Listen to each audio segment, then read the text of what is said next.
বাংলাদেশ জাতীয় ক্রিকেট দলের নির্বাচকের পদ থেকে দায়িত্ব ছাড়লেন হান্নান সরকার। তার পদত্যাগে হতবাক দেশের ক্রিকেট ভক্তরা।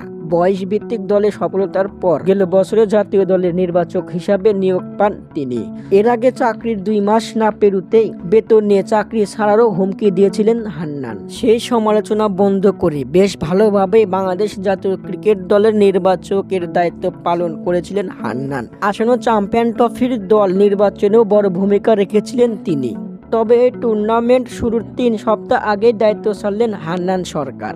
গতকাল বিসিবির ক্রিকেট পরিচালনা বিভাগের চেয়ারম্যান নাজমুল আবেদিন ফাহিমের কাছে পদত্যাগপত্র জমা দিয়েছেন হান্নান সরকার।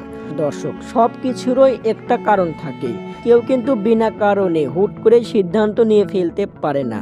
হান্নানের দায়িত্ব ছাড়ার মূল কারণ হলো আর্থিক নিরাপত্তার অভাব ও ক্যারিয়ারের দীর্ঘমেয়াদী নিশ্চয়তা না থাকা। 2026 সাল পর্যন্ত চুক্তির মেয়াদ ছিল হান্নানের। তার মাসিক বেতন ছিল 1,25,000 টাকা। এই বেতন তার কম থাকায় এমন সিদ্ধান্ত নিয়েছে হান্নান।